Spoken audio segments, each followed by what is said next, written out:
Bueno, vamos a empezar, digamos, un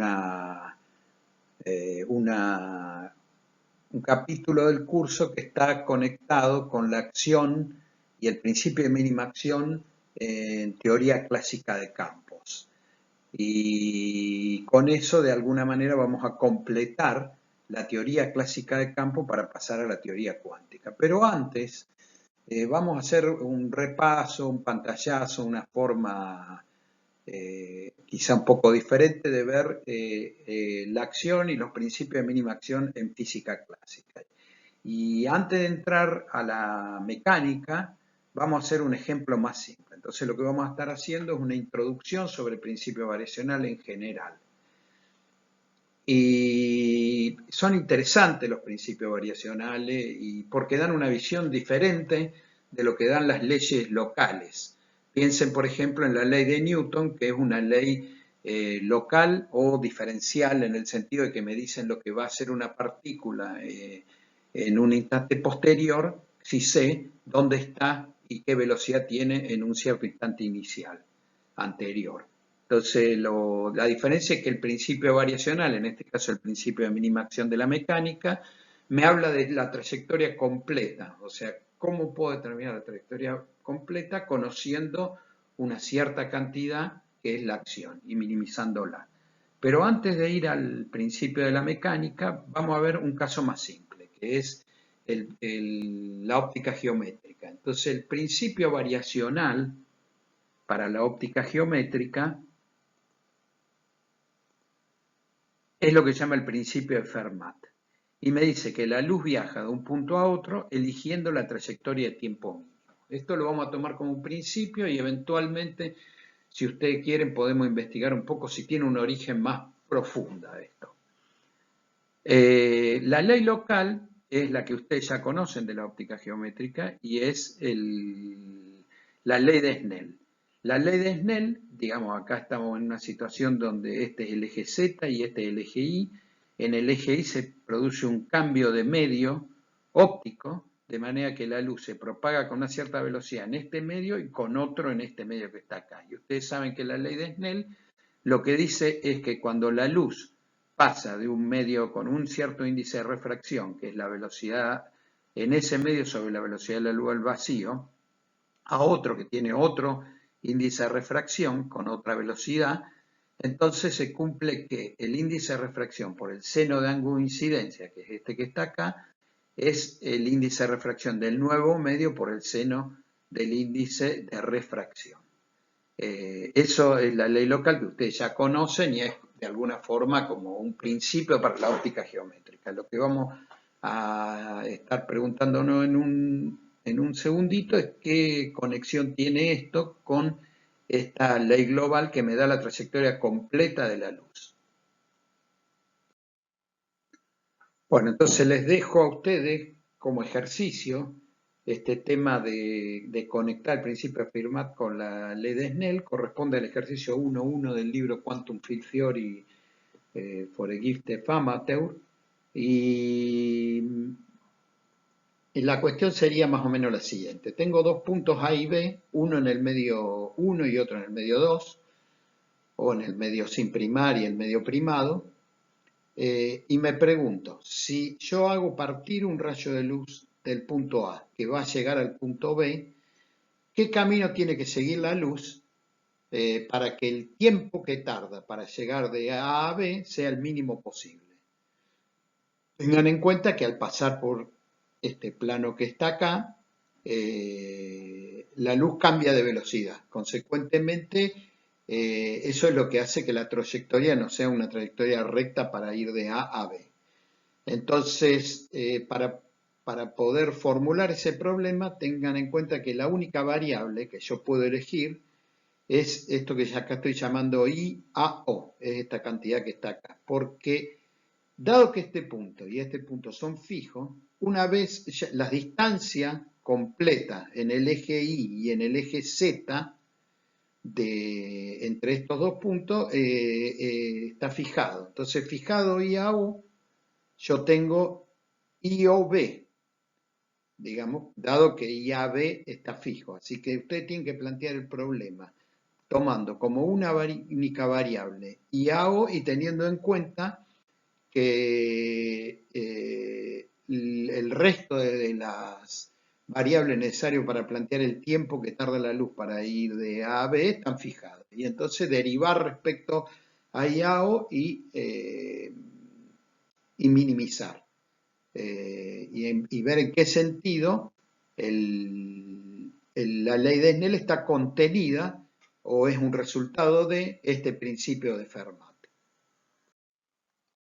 Bueno, un problema relacionado que me parece un poco más divertido y quizás hasta aplicable a alguna situación más cotidiana es el que plantea Feynman en el capítulo 26 del primer tomo de su curso de física general. Y es conectado, por supuesto, con el principio de Fermat y dice lo siguiente. Dice, estamos tomando sol en la playa y alguien se cae al agua de una piragua, de un bote, donde sea. Dice, una chica, dice Feynman, hoy no deberíamos decir eso, podría ser un chique. Entonces, queremos rescatarlo. ¿Cuál es el camino más rápido para llegar? ¿Vamos en línea recta? Entonces Feynman dice, sí, seguro ustedes son unos desesperados y van en línea recta, pero eso no es el camino de tiempo mínimo porque sabemos que nosotros corremos más rápido que lo que nadamos. Así que debería haber una situación óptima que es el camino que tendríamos que hacer. Entonces la situación es más o menos esta. Estos son mis dibujos. Espero que no se rían, yo sí. Estoy acá tomando sol, acá alguien se cae del agua y la pregunta es, ¿a qué punto tengo que apuntarle acá? O sea, si esto está tiene una cierta coordenada, ¿a qué punto tengo que apuntarle acá, digamos, para que el recorrido total sea la trayectoria de tiempo mínimo? De manera de llegar lo más rápido posible a esta situación. Aplicar el principio de Fermat, o si quieren, la ley de Snell, que ustedes en el ejercicio anterior tienen que haber probado que son equivalentes. Entonces, acá digamos, la propuesta es que pongan valores que puedan ser razonables para correr. Yo busqué algunos, pero probablemente sean revisables, o sea, la velocidad para correr para una persona no demasiado entrenada es más o menos 9 kilómetros por hora. Y la velocidad para nadar, pongámosle que es 3 kilómetros por hora. Quizá esto esté un poco exagerada la diferencia, o sea, la diferencia de velocidades es que uno es 3 veces el otro. Entonces, lo que les propongo es que tomen valores acá, que a ustedes se les ocurra y que sean más o menos grandes para que esta cuestión sea notable, el hecho de que no, digamos, la diferencia entre ir en esta línea quebrada y ir en la línea derecha, pero que sean valores razonables. O sea, pueden poner acá, qué sé yo, 5 o 10 metros y acá más o menos lo mismo. Y hagan las cuentas para ver con esos valores razonables de Z a O y de Z B o y de I a B, o sea, de la distancia que hay de acá a acá, calculen entonces cómo tendría que ser esa trayectoria quebrada, o sea, cuánto tendría que ser la variable que teníamos en el problema anterior, que era I a O, fijando el resto de los valores a un valor, bueno, que depende de dónde se cayó este chique y dónde estábamos nosotros en la playa, que esos son dos valores fijados. Bueno, entonces ahora vamos a ir al principio de mínima acción, a la acción y al principio de mínima acción en mecánica. Este tema ustedes ya lo vieron en mecánica y vamos a repasarlo y hacer un poco de eje en la posibilidad de construir la acción a partir de simetría, que es un punto importante para después trabajar en teoría de campo. Entonces, todas las ecuaciones de movimiento de un sistema se pueden deducir de un principio variacional, como dijimos antes, el principio variacional es un principio global que me va a dar la trayectoria a partir del conocimiento de una cantidad global.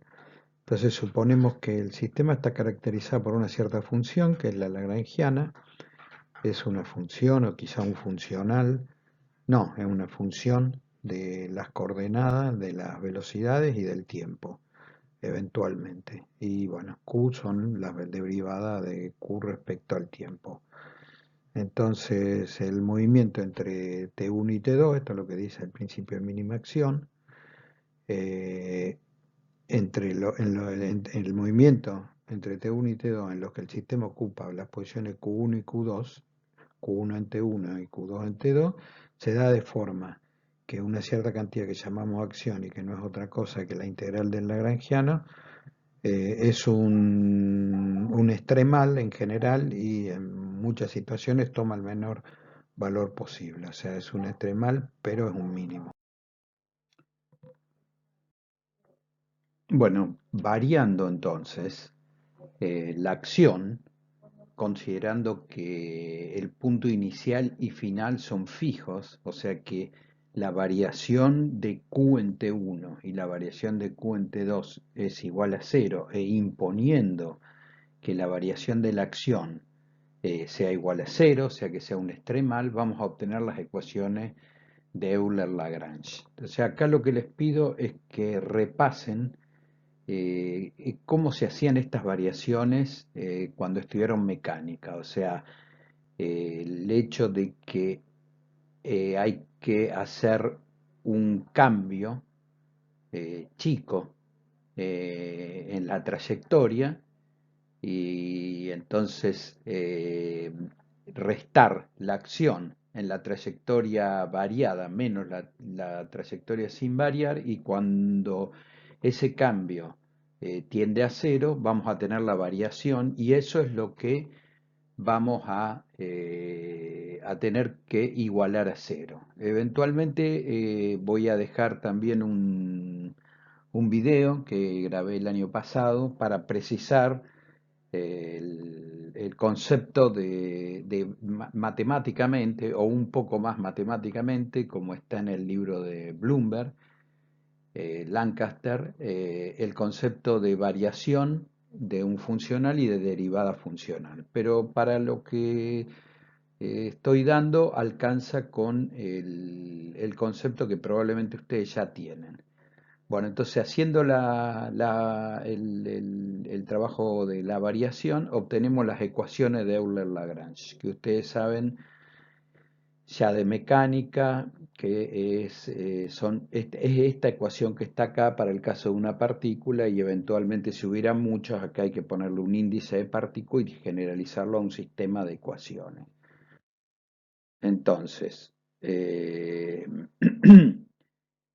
ahora, ¿qué es el lagrangiano? Bueno, ustedes en mecánica probablemente el lagrangiano de alguna forma lo construyeron a partir de alguna situación ya conocida, pero lo que queremos ahora es mostrar, como lo hace Landau en el libro de mecánica, que el lagrangiano se puede construir por simetría, porque, como había dicho, esto es interesante porque en teoría de campo es, vamos a decir, por lo menos yo diría que es la forma en que actualmente se hace la construcción de los lagrangianos. Entonces, si tenemos una partícula libre y está referida a un sistema que ahora lo vamos a llamar inercial, que va a ser equivalente a lo que llamamos inercial en la parte de relatividad, pero que la definición en un primer momento parece un poco diferente, y llamamos entonces inercial a un sistema donde el espacio es isótropo y homogéneo y el tiempo es homogéneo. Esto quiere decir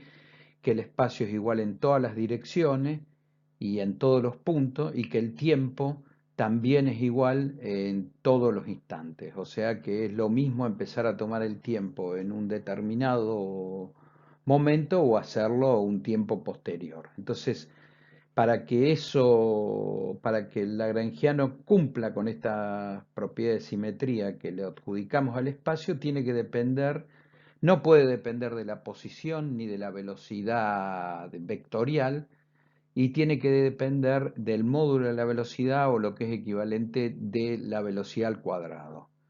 Entonces, si uno esto lo coloca acá, surge surge la ley de inercia, o sea que es equivalente vía las ecuaciones de Euler-Lagrange el definir al sistema inercial como un sistema donde va la ley de inercia, o definirlo como un sistema donde el espacio es isótropo y homogéneo y el tiempo es también homogéneo. Esto es, digamos, el hecho de que surja la ley de inercia de estas ecuaciones que están acá es directo, ¿no? Reemplazando esto acá y viendo que este es el único término que depende de la velocidad, entonces de acá va a surgir directamente que esta cantidad tiene que ser constante y de acá que la velocidad tiene que ser constante.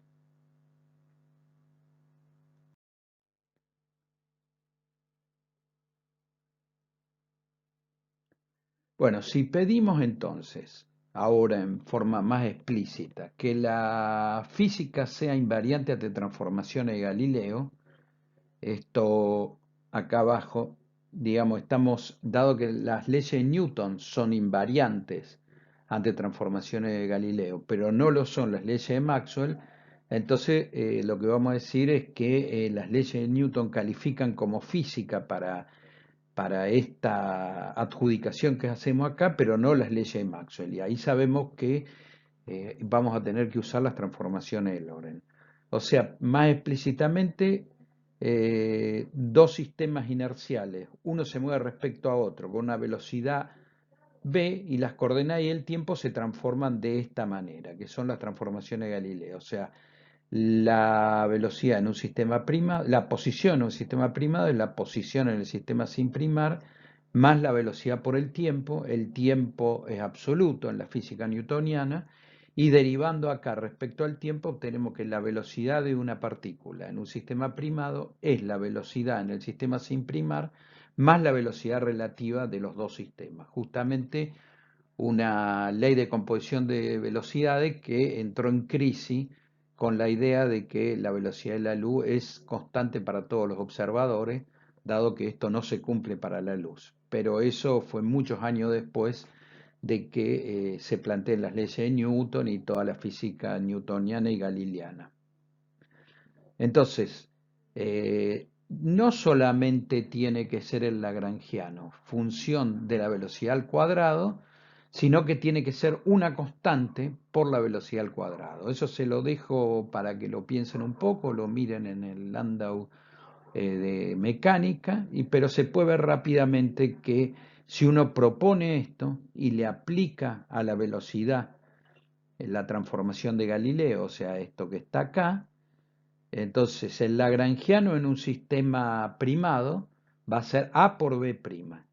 Y reemplazando lo que es B', vemos que el lagrangiano primado y el lagrangiano sin primar se diferencian uno del otro por una cantidad que es una derivada total respecto del tiempo. Y como una derivada total respecto del tiempo no cambia las ecuaciones de movimiento, es una constante para la acción en algún sentido, entonces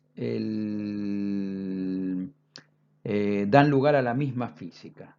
O sea que podemos haber deducido que el lagrangiano es una constante por la velocidad al cuadrado para una partícula libre, simplemente pidiendo que sea válido en un sistema que ahora llamamos inercial y que el lagrangiano no cambie al cambiar el sistema de referencia inercial, o sea que sea invariante a transformaciones de Galileo. Eso, digamos, en principio es interesante y es la forma en que construye el Landau.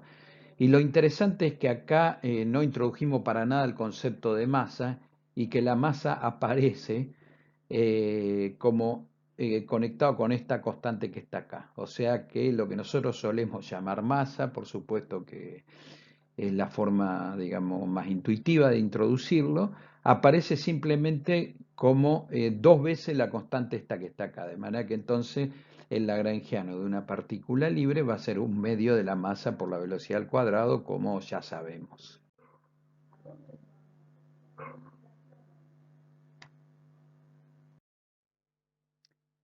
Bueno, todo lo que vimos es la aplicación del principio de mínima acción y la construcción de la acción por simetría para la mecánica no relativista.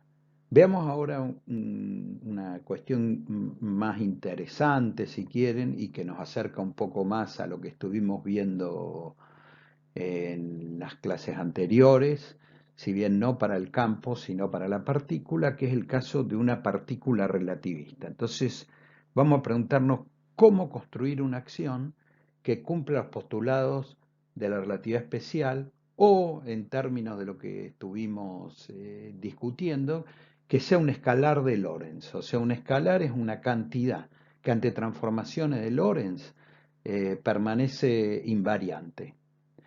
Y lo más simple, y además eso es la integral de un diferencial de primer orden, es directamente tomar a la acción como proporcional al, al diferencial espacio-temporal, al intervalo espacio-temporal, que como vimos en lo anterior, no es otra cosa que el intervalo espacio-temporal. Justamente estuvimos discutiendo que esta cantidad permanece invariante al pasar de un sistema inercial a otro. Es la base para construir nuestro espacio de Minkowski y estaba definido como que esta cantidad al cuadrado es c cuadrado por el diferencial t cuadrado menos la distancia espacial al cuadrado. Esto que directamente está acá y bueno, entonces eso es directamente el espacio temporal y simplemente lo que estamos acá pidiendo es que la acción sea proporcional a esta cantidad que está acá con una constante que por ahora no conocemos. Es, si quieren, como el punto de partida, pero es una construcción basada entre comillas en simetría, de pedirle a la acción que sea el escalar de Lorentz más simple que se nos ocurra. Bueno, trabajando un poquito, se puede escribir lo que está acá dentro de la acción, o sea, menos alfa por diferencial S. Fíjense que la acción escrita de esta forma es explícitamente, si quieren, invariante de Lorentz.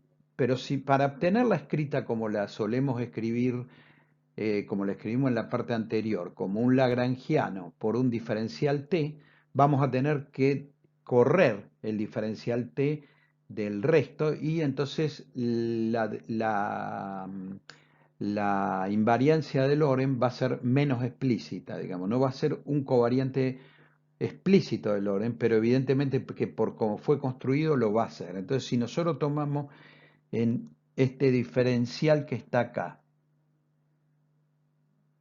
en este diferencial que está acá, el diferencial t cuadrado lo sacamos afuera, como solemos hacer los físicos en forma no muy elegante matemáticamente, el diferencial nos queda dividiendo acá y eso no es otra cosa que la velocidad al cuadrado, o sea, tenemos este diferencial t que está acá, nos queda dividiendo acá, entonces tenemos el intervalo espacial dividido el intervalo temporal al cuadrado, eso es la velocidad al cuadrado, sacando también c como factor común de todo esto, eso queda dividiendo y es esto que tenemos acá.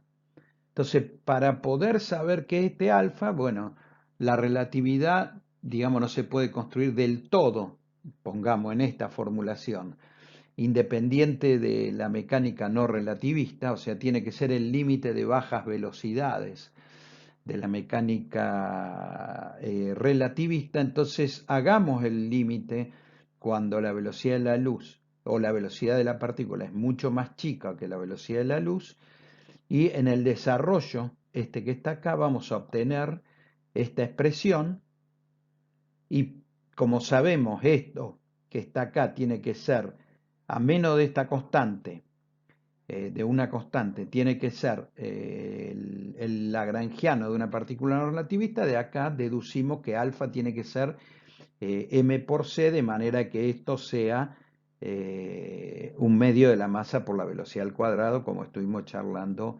en la parte anterior.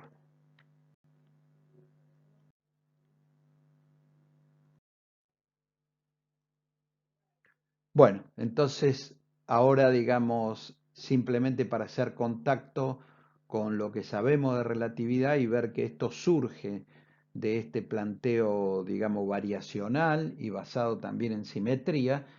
Tomemos entonces la energía. La energía en mecánica es la cantidad que se conserva y que está asociado a la homogeneidad del tiempo. O sea, se puede mostrar que debido a la homogeneidad del tiempo tenemos una cantidad llamada energía que es, después vamos a ver ahora enseguida, digamos que expresada en función del momento, que es la derivada de la energía respecto de B, es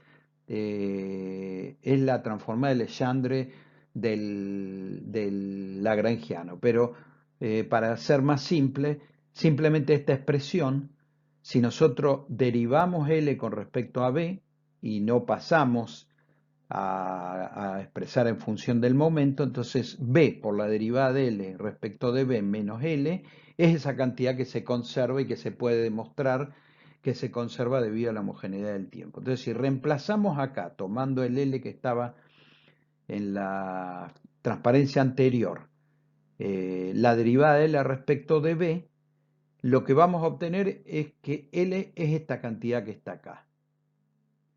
Y si ahora, digamos, a ver, perdón, L es esta cantidad que está acá, era lo que teníamos en la transparencia anterior. Si ahora la reemplazamos, lo que tenemos es que la energía, reemplazando acá y trabajando, nos da esta cantidad que está acá. Y si ahora esto digamos, le hacemos el límite cuando B sobre C es mucho más chico que 1, obtenemos esta expresión donde tenemos, por un lado, la energía cinética clásica, pero tenemos una cantidad adicional famosísima desde la época de Einstein, y que es el hecho de que la energía en reposo, en relatividad, tiene un valor diferente de cero, y es, digamos, lo que de alguna manera ahora podemos decir que es la ecuación más famosa de la física o de la historia, de acuerdo a lo que recopiló la revista Time en 1946, pero es la ecuación que ha sido acuñada en monedas en Estados Unidos, y es la única ecuación que dice Stephen Hawking haber puesto en su libro La historia del tiempo, porque le habían dicho que cualquier ecuación que ponga le iba a bajar el número de compras de su libro. El editor le dijo que no podía poner ecuaciones, él eligió poner esa única que ahora reconocemos por los que no estudian física como la ecuación que de alguna manera todos saben. Bueno, y para de alguna manera hacer una pausa, terminar esta parte de principios variacionales en general y en la, y en la mecánica no relativista y relativista en particular, y la construcción por simetrías de la acción, simplemente dejo esta expresión que les había comentado recientemente, que es simplemente en la expresión de la energía que teníamos anteriormente, que está escrita en función de la velocidad, ahora reemplazar la velocidad por el momento. El momento es la derivada de L con respecto a la velocidad. Entonces, despejar en esa ecuación la expresión del momento y reemplazarlo en la expresión de la energía que teníamos antes, y surge, esto se los dejo para que un poco se familiaricen con alguno de las expresiones de relatividad, surge esta expresión de acá que va a ser también importante para lo que sigue, porque el hamiltoniano juega un rol central en la cuantificación de los sistemas. Así que esta expresión de la mecánica clásica relativista es necesario tenerla, y es interesante de nuevo el hecho de que haya surgido simplemente a partir de un principio variacional. O sea que nosotros hemos impuesto el principio variacional para la relatividad y hemos construido la acción a partir de propiedades de simetría en sentido general. Bueno, y seguimos en lo próximo con los principios variacionales, pero en teoría de campos.